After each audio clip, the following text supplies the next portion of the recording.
It all started with the HOA Karen in our neighborhood, the type of person who seemed to thrive on creating chaos.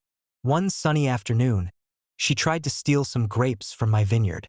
Little did she know I wasn't just a casual gardener. I owned the entire vineyard.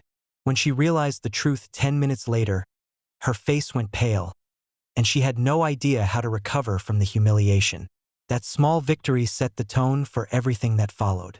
Things escalated quickly. One weekend, at our lake cabin, she tried to handcuff my wife for some imagined violation. But the moment she realized my wife held a position of authority far beyond Karen's imagination, she froze. Karen's arrogance never prepared her for someone who wasn't intimidated by her bluster. Her next stunt involved my golf cart. She called 911, convinced I was stealing her brand new car, though the only thing I'd done was park in my own driveway. A few days later, she escalated to wrecking my $2 million bridge. In retaliation, I orchestrated a controlled flooding of her farm. But it didn't end there. I arranged for fake cops to show up, and the chaos that ensued left the entire neighborhood talking for weeks. Karen didn't stop. She secretly stole my water supply, trampled my garden with her SUV, and even attacked my car with a bat for a perceived parking violation. Each time, I responded in a way that left her speechless, showing her that actions have consequences, and karma has a very direct way of manifesting.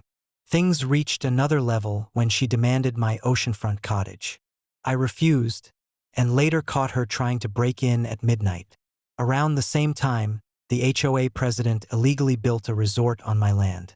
One strategic legal move exposed her scheme and turned the situation entirely in my favor. The saga with Karen even reached the courtroom. She burned my grandpa's house and thought she could intimidate him there too. But facing him in court, she realized she had underestimated not just him, but our family as a whole. She even attempted to raid and burn my lake cabin using fake cops, only to be shut down by the real SWAT commander. On another occasion, she accused me of stealing her brand new car just because I opened my garage. She yelled for the vineyard owner, only to find out I owned the entire valley, leaving her completely humiliated. She tried to fine me $50,000 for hosting a barbecue, not realizing that I owned the lake she assumed she had authority over. Karen's schemes became more desperate. She demanded $20,000 from me, unaware that my wife was the police chief who could, and did, take her down instantly. She tried asserting control over my forest property, my cabin, and even my daughter, but every attempt ended in failure. I had the deeds, the authority, and the law on my side, while she had only her misplaced sense of entitlement. Her attacks became more personal. She snatched my kid's life-saving medication, tried to stop a rescue helicopter at my ranch, and even sent her son to mess with my Harley. Every time, I countered in ways that protected my family, property, and reputation, often leaving her embarrassed or in legal trouble. She even attempted to take over my 150-year-old ranch, but I held the mortgage to their office, flipping the power dynamic entirely. She once attempted a 3 a.m. master key intrusion, only to be thwarted by my K9S. Another time, she tried to shut down my barbecue restaurant using the cops, but I fought back and won in court. She even called authorities to remove my daughter from our ranch lake, not realizing I was the sheriff. Her obsession with control led to countless fines and ridiculous accusations, claiming my pool, trying to take my cabin, or even filing lawsuits over imaginary dogs. Each time, I had the paperwork, the legal authority, or the community support to prove she had no standing. Eventually, her behavior culminated in arrests and court defeats, as she underestimated the scope of my family's influence and resources. From falsely claiming my property to attempting to evict me in 24 hours, every move Karen made backfired spectacularly.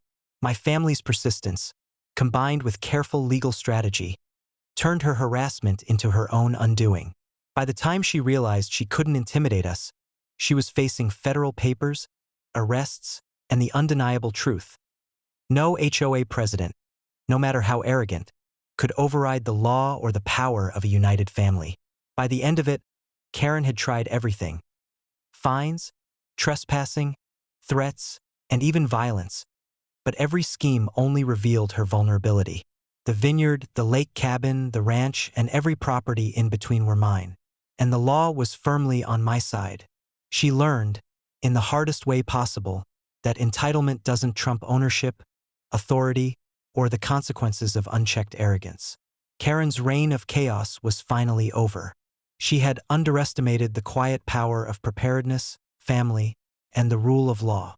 And though the neighborhood whispered about the outrageous events for years to come, we moved forward, secure in the knowledge that justice, clever strategy, and a little bit of patience will always outsmart arrogance.